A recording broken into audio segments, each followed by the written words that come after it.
Did the Knicks play themselves in the Donovan Mitchell trade? Is Carmelo Anthony heading east again? And are the Utah Jazz bad enough? This is Locked On NBA.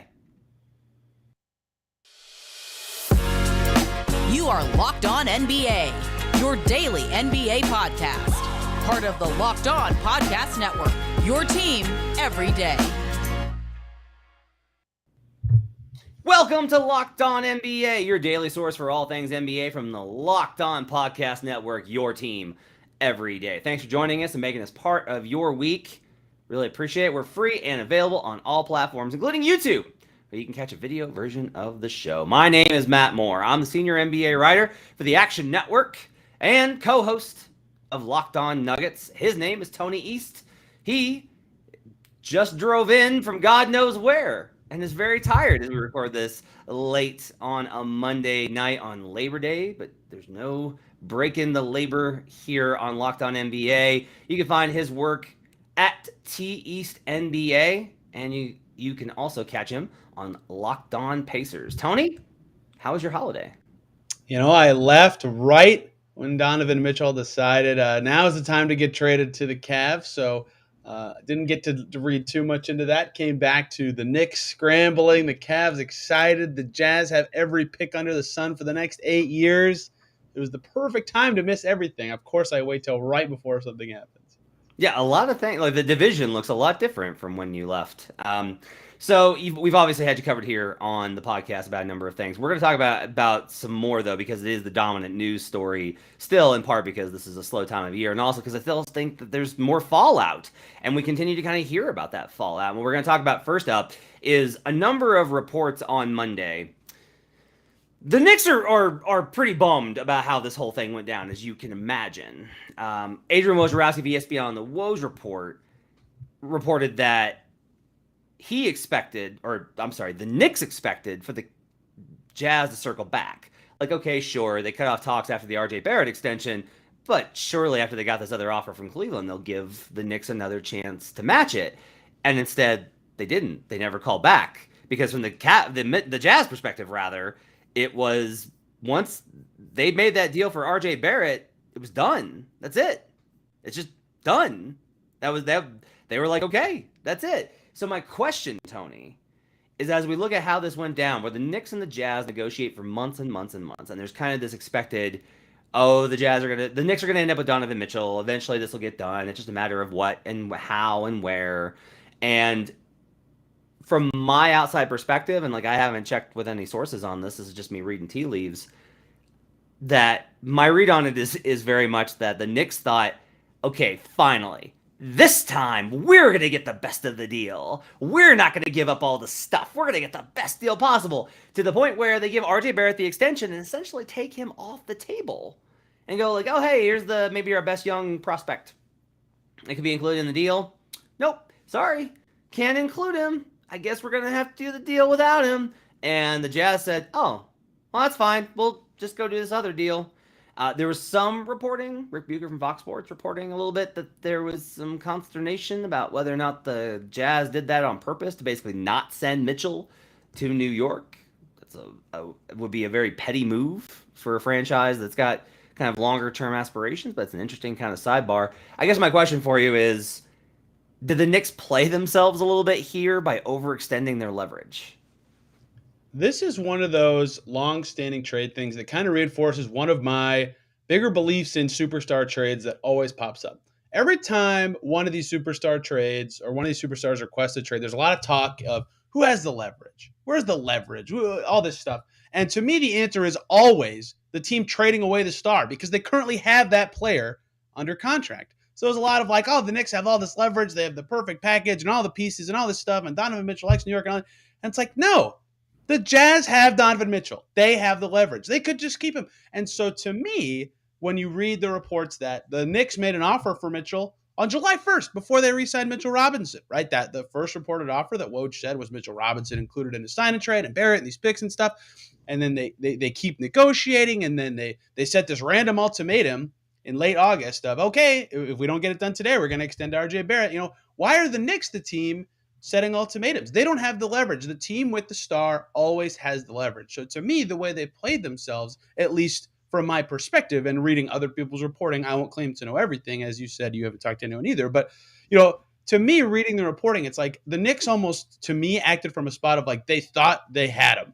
And that's fine if you believe that you have a better offer than anyone else. And clearly they didn't expect the Cavs to do this when they didn't get a call of like, hey, the Cavs offered this, we're going to take it. But, it seems like they just felt fait accompli. Okay, we're going to get him. Let's continue from that position this whole time. And they never seriously said, okay, we have to put forward our best foot to beat someone else. They just kept thinking it was going to happen and they would eventually negotiate into their laps. And it doesn't work that way when you don't have the star. The Jazz had more power there. And that's why I think the Knicks ended up playing themselves, is they just felt like they had too much power in this, if that all makes sense. Yeah, I think there was a couple of miscalculations that they made. I think one was, that they believed Mitchell was a lot more out than he was.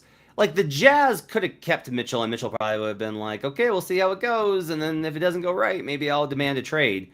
But, like, the Jazz kind of came to the conclusion that they were going to trade Mitchell, that it was time for a reset. And once that happens, your leverage does change a little bit. And then there was a report that came out immediately afterwards. I'm sorry, I don't remember who, but basically that Mitchell was pumped when he found out that he was going to the Cavs, and that they kept, Evan Mobley and Jared Allen and Darius Garland. That he already had this really good, near playoff team that he was going to be added to, that he was extremely excited. And so that hurts it too, because if you're gonna pull what the Knicks pulled and try and be like, he only wants to come here. If you send him anywhere else, you're gonna make him mad, and that's gonna look bad for future free agents. You need to do right by your guy. He wants to come here. We're offering you a good deal. Let's get a deal done. The guy has to want to come to you only, and he's got to be pushing on that front office and being like, I don't want to go to Cleveland. He's going to have his agent telling Cleveland, if you trade for him, he's going to demand out. He's not going to want to be there. It's going to be a toxic situation. And that clearly didn't happen.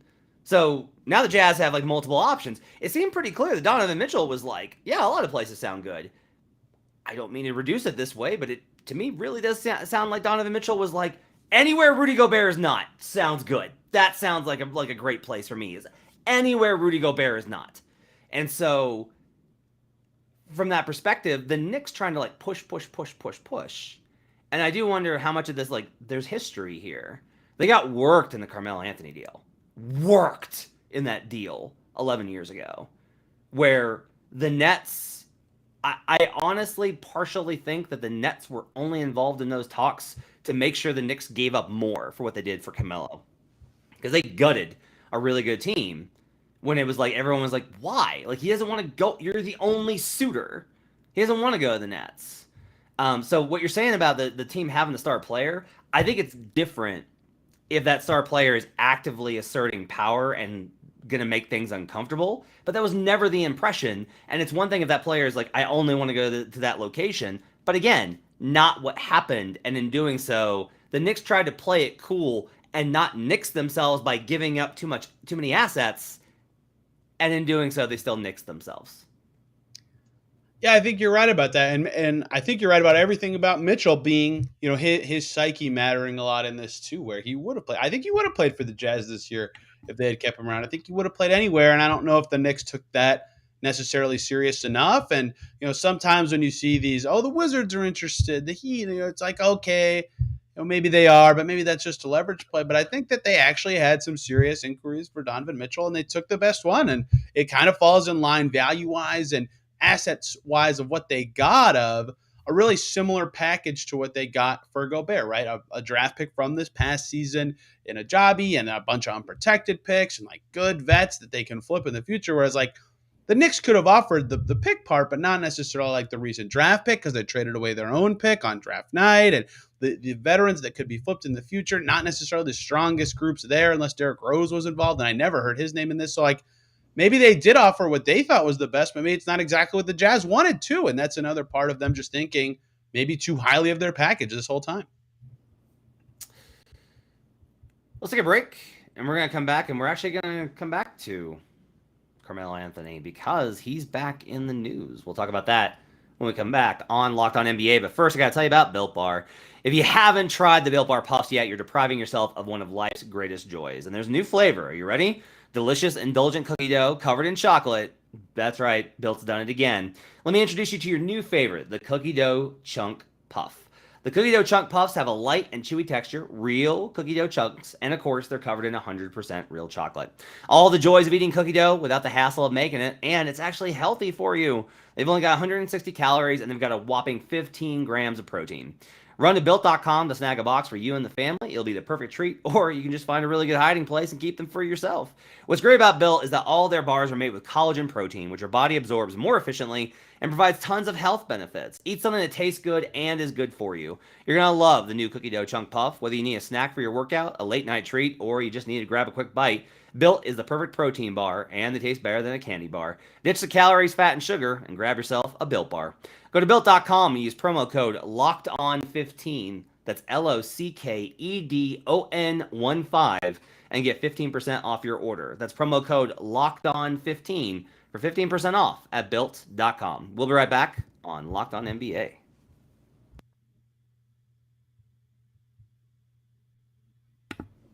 Back here on Locked On NBA, thanks for joining us, making this part of your day. Matt Moore alongside Tony East, who is back from a bachelor party.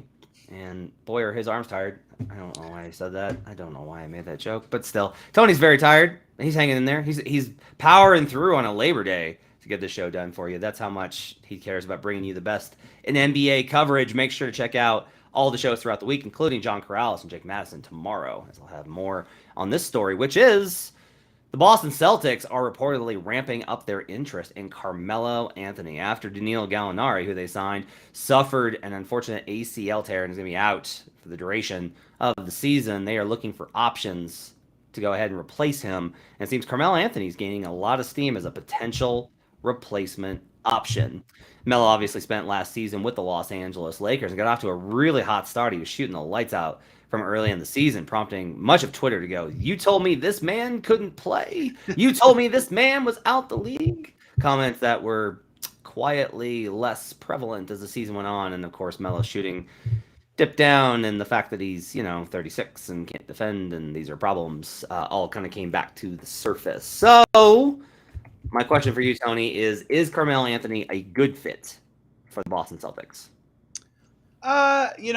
In the sense that his fit on any team has some problems because of his limitations defensively at this stage. Yeah, I think he is a good fit with Boston. Okay, first of all, let me selfishly say I would very much like Carmelo to get 2 more years in the league so he can reach 30,000 points. So Celtics, come on, help me get there. He's going to need 2 seasons to get the required difference. But either way, thinking of what Gallo is at this stage, right? Think of what you just described Melo as, a decent shooting forward who can't defend. That's kind of what Gallo is. I mean, Gallo's a better player, a better shooter, a more varied offensive player who's a little more creative at this stage of his career. But Melo is a good shooter at this stage. He's been 37.5% or better all the last 3 seasons, even in different situations in Portland and then the Lakers. So I think he is truly a decent shooter at this stage. He's kind of reinvented his outside shot and does still have some of those Melo moves that make him a threat offensively. So if the Lakers are looking for at least someone to kind of replace Gallo's skills in terms of an offensive threat who might be able to space the floor, and especially on a Celtics team that could use some veteran juice. They have some, but even more would be nice. They have, a lot of their stars are younger. I think he does make sense on that team despite having a lot of the same limitations Gallo had. Mainly defensively, they can cover for him. They have a lot of good defenders on that team. But in general, I think, he does fit pretty well with what they need, especially fitting the hole that Gallo specifically has for that Boston team. So on the one hand, I think that Melo actually last year I thought gave really good effort defensively early in the year before the wheels fell off with the Lakers. Like, he was actually giving pretty good effort. Boston's probably going to play switch all again. They'll probably some drop with Robert Williams, but in general, they're going to play switch all, which is kind of easier for a player like Melo to kind of handle. Teams are not going to necessarily pick on Carmelo Anthony in the regular season. They might do in the playoffs, but in the regular season, it won't happen that much. You can kind of get away with it. You can stash him here, there, wherever. The other thing is that, honestly, a lot of this is that I didn't really understand the hype for Gallo. It's not that Gallo wasn't a good player once. He was. It's just that was injuries ago, and he's bad defensively. Bad. And so, for me, Carmelo Anthony's drop here is not necessarily significant.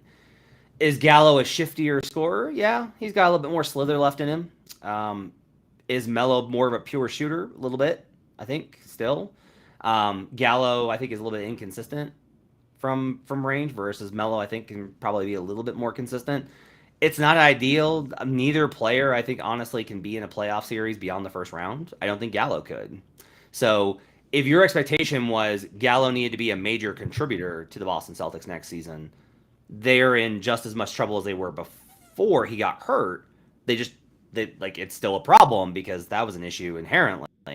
If you think he was going to be a good contributor, this is probably a downgrade. If you're like me and you thought the Gallo was probably going to be a bit contributor ultimately, this isn't that much of a downgrade. Makes a lot of sense. Gets him another year in the league.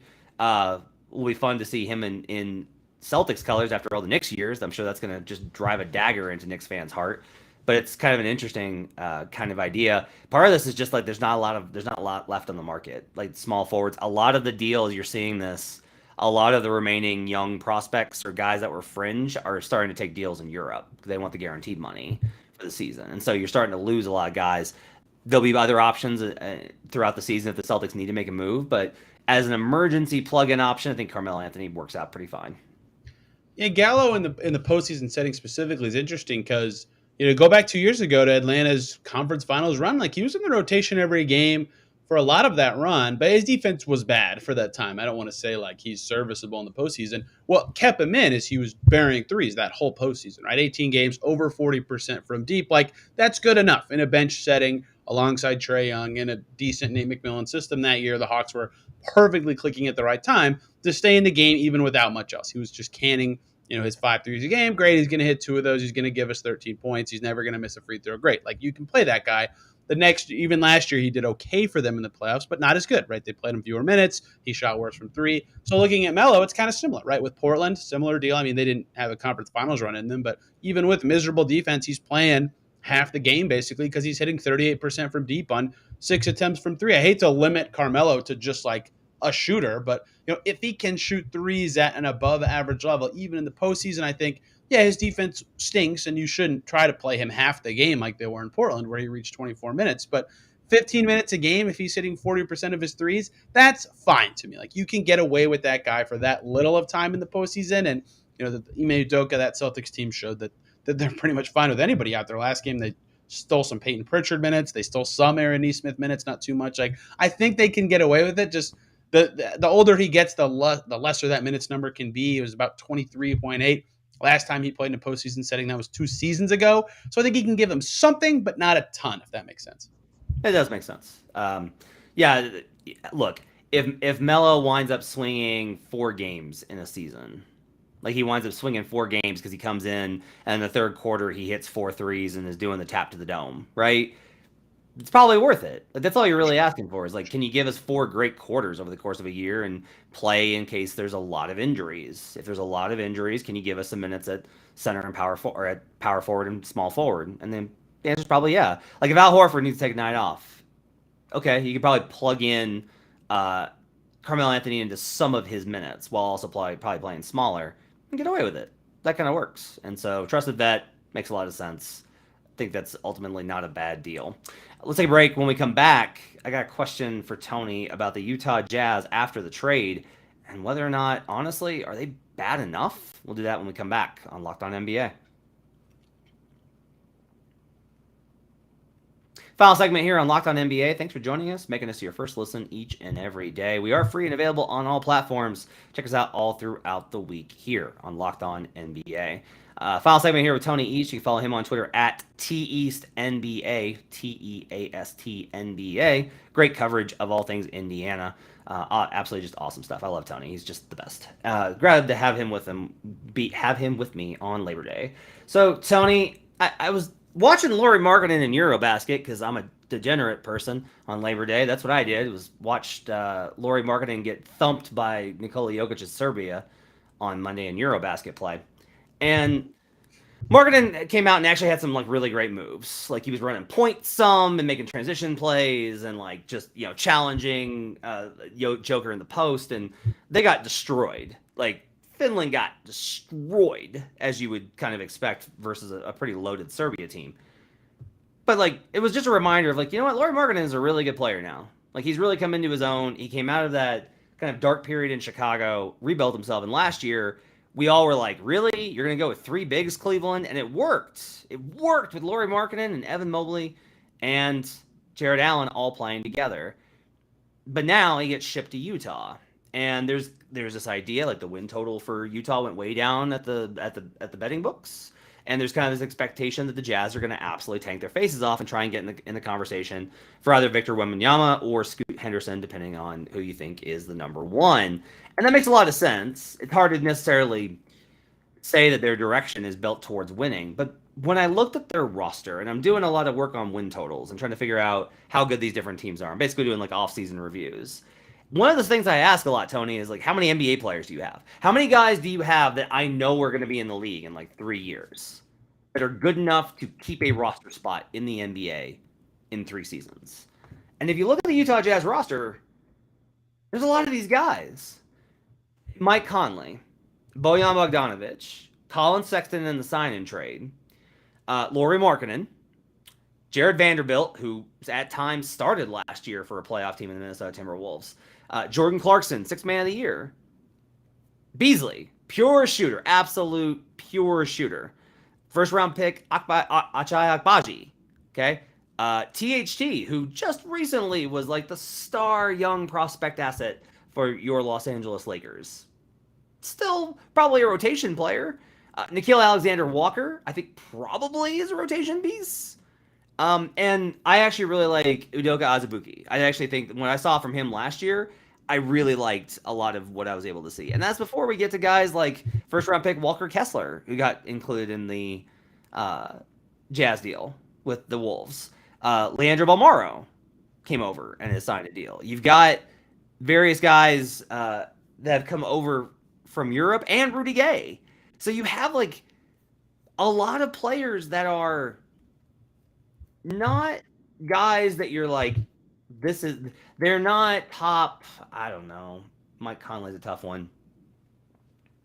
Probably not 15, maybe not 20 in their positional rankings. But there's enough of them that are in like the middle tier, Tony, that I'm a little worried that as of right now, I don't know if they can tank enough. I think this team might be not good, but too good to get a bottom 4 pick. What do you think? Every time I refresh the Jazz roster page, I'm like, oh yeah, forgot about that guy. Oh yeah, I forgot they signed that guy or traded for that guy. It's a very, shout out to the Salt Lake Tribune for this perfect word for this team, unrecognizable crew right now, right? Totally different from last year. A lot of names, a lot of players. But I agree with you. They have like, and the thing that is helpful for their rebuild as we do this discussion is like they have like desirable pieces who will be around for a while. And that speaks volumes to the value of those players. That also says, hey, if you keep a lot of them together, you might be a little too good for the goals that you have. Like Bogdanovic is sneakily like a pretty good player. Malik Beasley, especially even 2 years ago, he was a little more than a shooter. He was like putting it on the floor and doing stuff. You didn't even say Jared Butler, who had some sneaky awesome moments last year. Jordan Clarkson's like randomly awesome once every 3 games. Conley, if he recovers at all from his down year last year, is very good. Like they have a lot of good pieces and a lot of young pieces who could pop into something more, right? Sexton is a almost 25 points per game scorer 2 years ago. Markkanen learned how to dribble and defend last year. Like they have a lot of players who their skill packages put together are all on the same team. Like, yeah, this team could be sneakily okay, especially with the new coach and a new identity forging all at the same time. Like maybe that means they have a lot of crash and burn potential, but that also could mean like, oh, wow, this could really gel. This team could actually be something interesting with their hodgepodge of like decent, good flyers of young players who have had good seasons before. Sexton's had good years before. Markkanen's had good years before. Horton Tucker's had good seasons before, right? A lot of these guys that they stole from their teams who are younger have shown success in the past. Alexander Walker has had success on past teams. Jared Vanderbilt's had success on past teams. And they're all in the same squad now. So, yeah, I think they have a solidly bright future, but that may mean they're a little too good for the objective they'll have in front of them this coming season. Yeah, and the idea is like, well, they're just going to trade him. And my problem is, okay, you know, it's September 5th. Training camp starts the last week of September. Okay, most of these teams are set with their guys right now.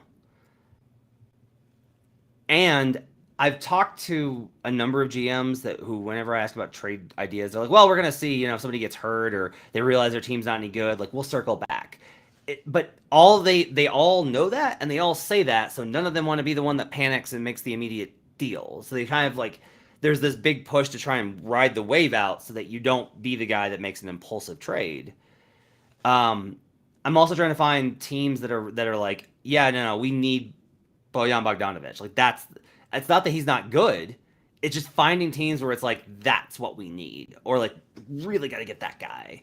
And even if you do that trade, an easy one involves the Lakers basically being like, Russell Westbrook rather, is an expiring next season.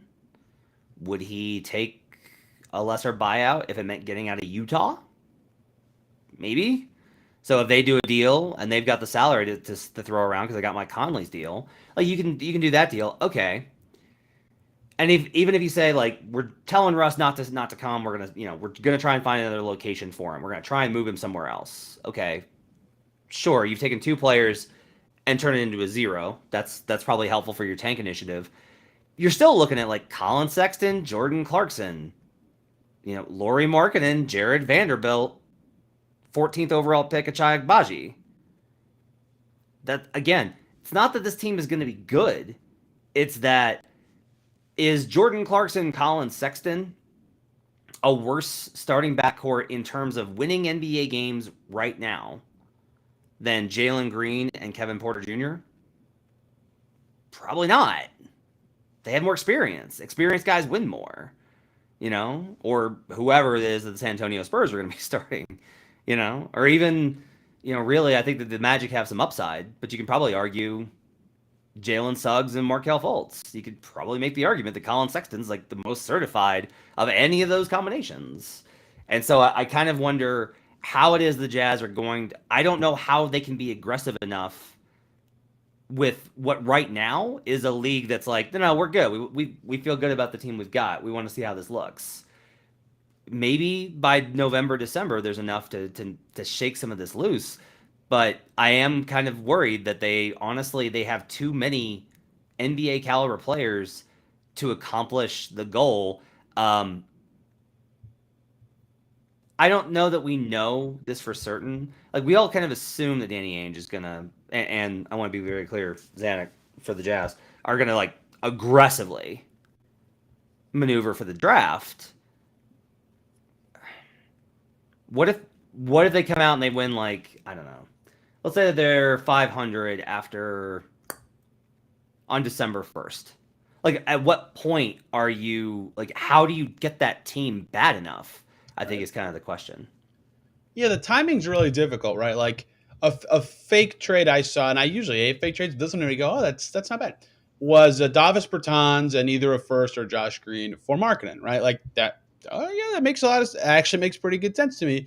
But it's like, okay, I get why Dallas would want to do that, but it's like, that's going to be there in February, right? If Dallas needs that upgrade at the time, why would they be tripping all over themselves to give up the asset now? And maybe their team's just good enough anyway. And I think none of the Jazz players left are so good that teams like, okay, we have to fall over ourselves to do this before training camp, but they're good enough that it could lead to what you said, where it's like, oh crap, we're 500 on December 1st. So the timing kind of has them stuck where they have to think about like, yeah, we should probably try to trade away some of these guys and be a little worse. But it's also like, all these guys should be available in the middle of the season anyway. And no team wants to just be like, yep, let's mess up our thing that we've got coming right up. Like, it's after Labor Day. These players are back in their hometown, or their home base, like now. Like, they're going to do their little pre-camp practices probably starting this week. So the timing is really tough, and I think it's possible for the Jazz to pull some of it off. But you can't control when you get the best offer for your star. But they might kind of be stuck in a situation where they have to make some little undervalued trades or some tough decisions heading into their camp.